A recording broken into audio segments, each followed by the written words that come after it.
Hey everyone, welcome back to FPL Fran. Today's video is going to be my Game Week 8 draft wildcard, but this is not just a regular draft wildcard. This is actually going to be my first wildcard draft. And the reason why I've activated my wildcard is for multiple reasons, and I think it's worth obviously explaining why I'm doing it because a lot of people will be questioning why, since I have been planning for a Game Week 10 wildcard. So one thing that I've actually been doing this week is I've been looking at a lot of drafts that I would like to have on a Game Week 8 wildcard. And I have come to the conclusion that actually the draft, structurally speaking, is a Salah Haaland draft that is exactly the same as the draft on Game Week 10. But the only difference is that instead of, let's say, having Spurs midfielders on Game Week 8, I'll have Arsenal midfielders in Game Week 10.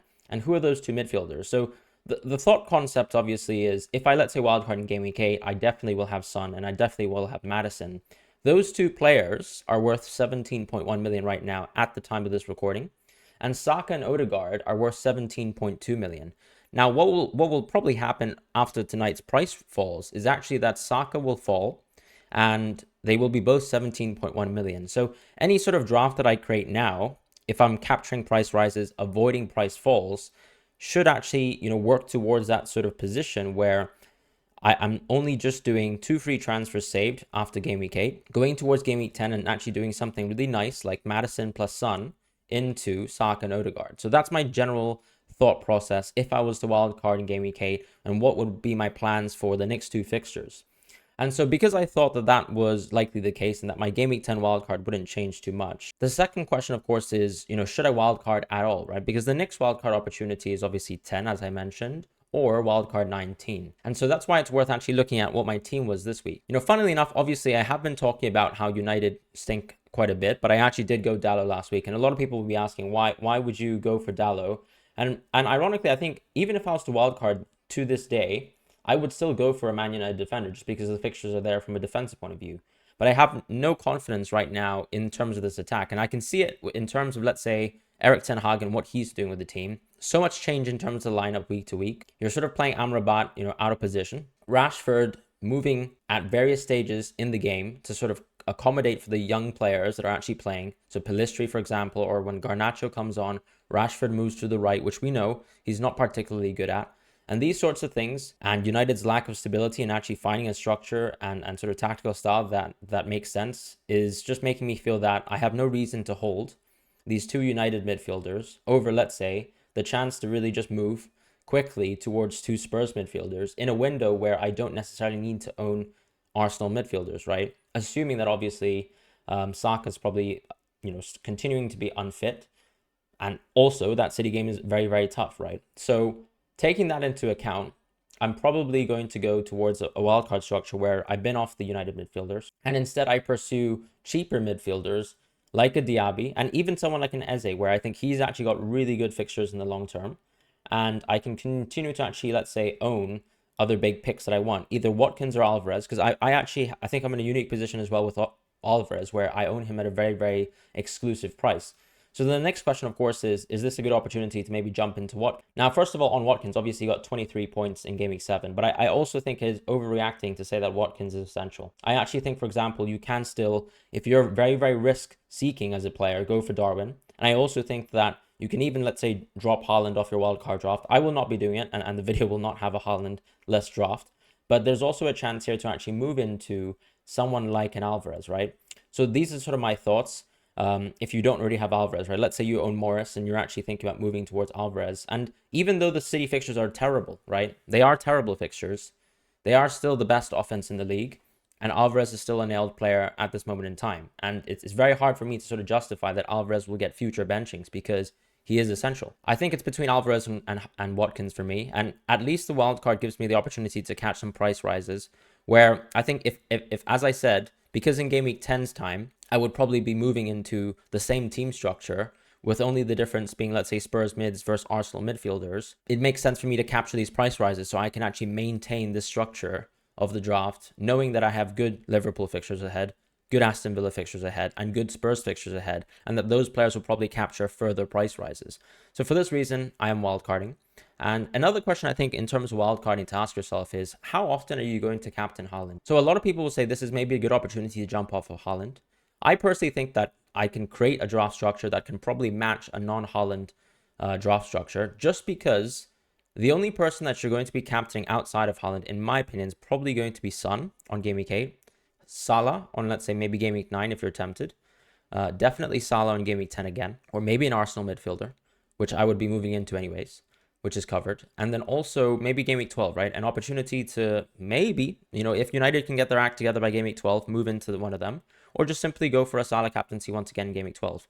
Now, interestingly, obviously, on Game Week 9, I think it's quite contentious. You can go for Haaland. Game Week 8, you can even go for Haaland if you want to. But also, Game Week 11, crucially, is also very, very good Haaland captaincy. And it's actually Brighton at home. Such a good fixture and such a team to target, really, from a defensive point of view. So I really want to keep Haaland because I will be captaining Haaland, I think, just about enough, especially when we look at fixtures after that, right? We have to use this wildcard beyond Game Week 20. So, yes, of course, we're moving towards a blank Game Week fixture where City have a blank Game Week in 19. But I will be captaining Haaland after Game Week 14. And structurally, it's always very hard to move in and out of Haaland, and even harder to actually create a Salah plus Haaland draft structure on the fly, particularly when I still own these United midfielders. Find it very hard to actually move into Spurs midfielders, and I have a convenient opportunity to drop off Saka this week.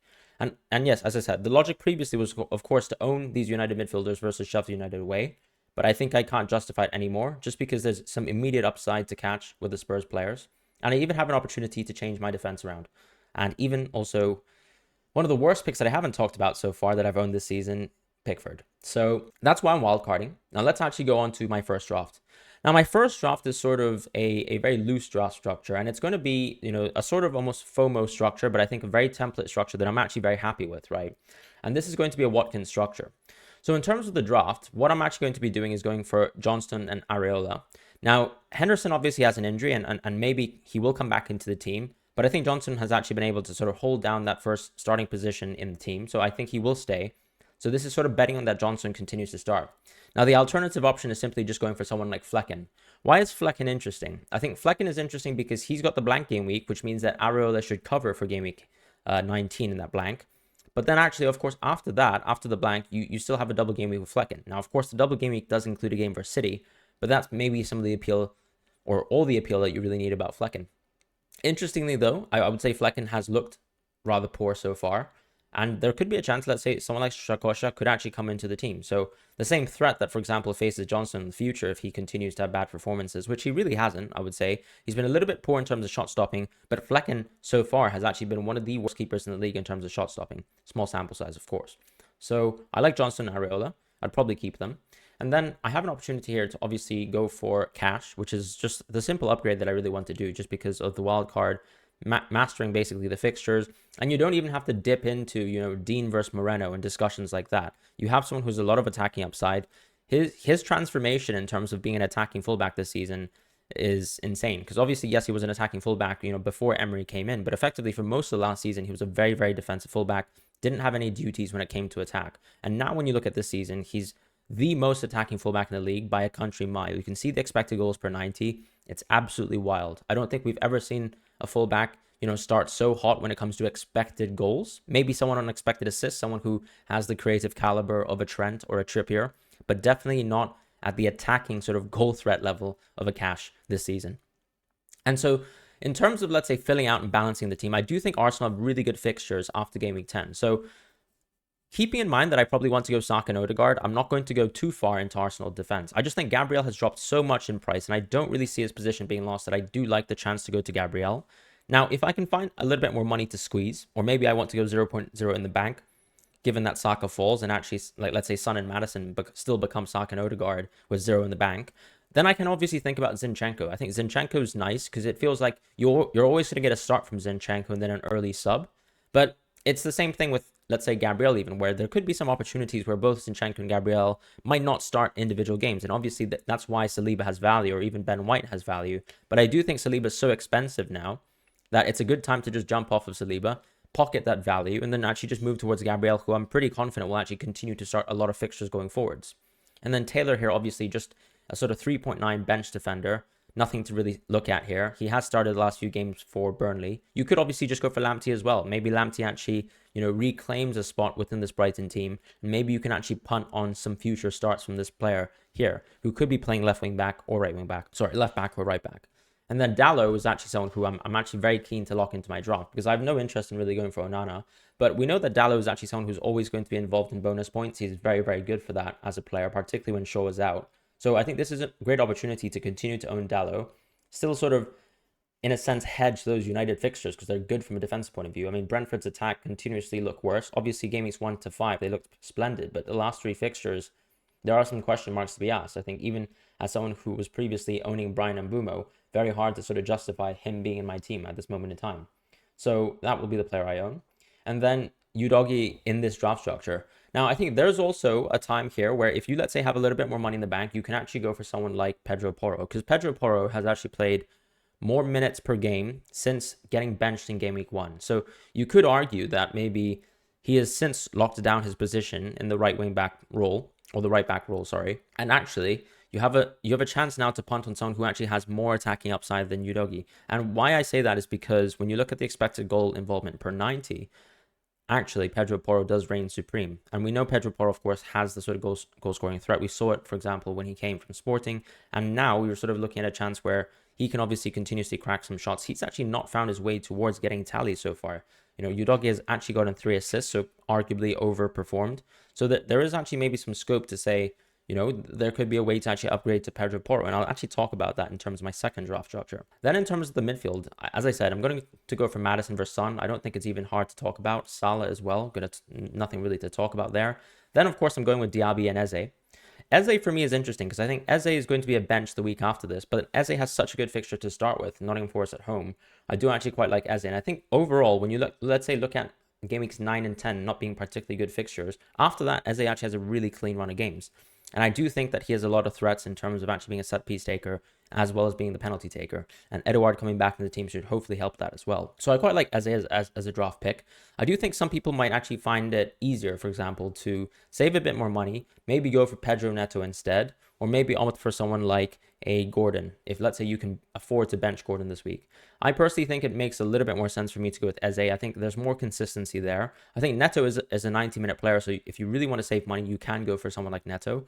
But this is an opportunity for me to actually maybe go for someone that I think actually has been underperforming so far, but actually has shown no reason for me to not be confident in him, because ultimately he's a penalty taker, which is a huge plus, and you kind of have the same value that Bryan Mbeumo has, but a little bit more confidence in terms of the way Crystal Palace are playing so far, at least from the attacking point of view.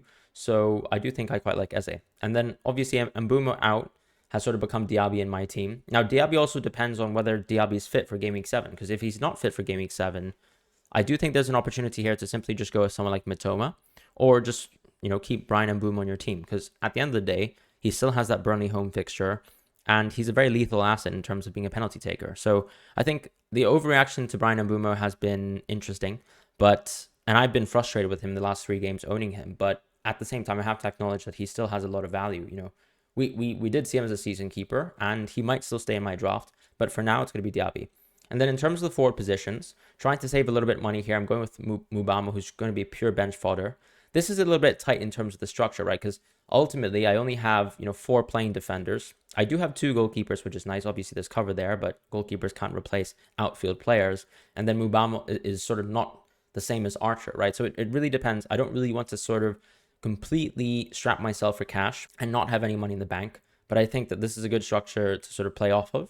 And Watkins is the sort of FOMO pick, right? Because by bringing in Watkins, I'm effectively selling Alvarez. But the question, of course, is whether you think Watkins has much more upside in the next 3 fixtures. Because ultimately, it's a question of, let's say, Watkins, who gets to play versus Wolves, gets to play versus Luton as well on 10. So very, very good fixtures compared to, let's say, someone like Alvarez, who starts with a pretty poor fixture, Arsenal away. Game week 10, also a pretty poor fixture as well, which is Manchester United away. So these are the kind of thoughts that I have running through my head. I think this structure is something that I prefer in terms of the short-term upside.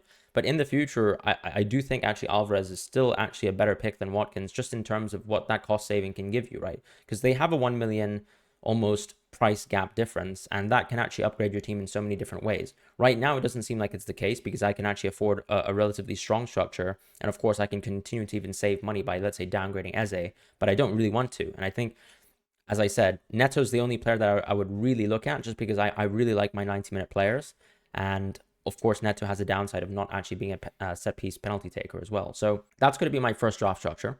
Then the second draft structure that I have is a Julian Alvarez draft, right? Because I was someone who brought in Julian Alvarez in Game Week 4. So actually, I've gotten him for a very good price. So Julian Alvarez sits in my team at 6.8 as opposed to 7.0 for a lot of managers, or let's say 6.9, because I basically bought him when he was, I believe, 6.5 or I'm not quite sure actually right now, maybe 6.6, right? 6.6 actually, I think is the right answer.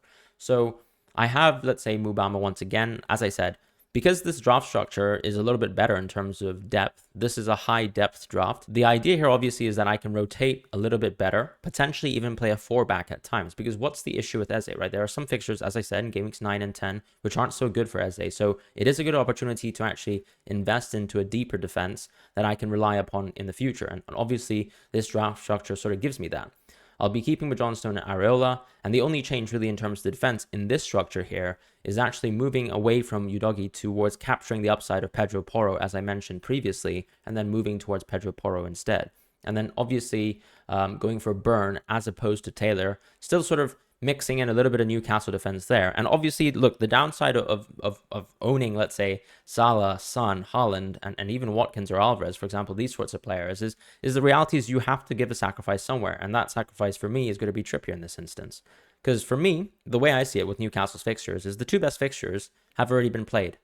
And so, yes, of course, Trippier is going to have mega hauls in the future, and I'll probably miss some of them as a wildcarder. But you have to take that risk, and I'm instead trying to capture the upside of Salah's better fixtures, Son's better fixtures, Maddison's better fixtures, and so on and so forth.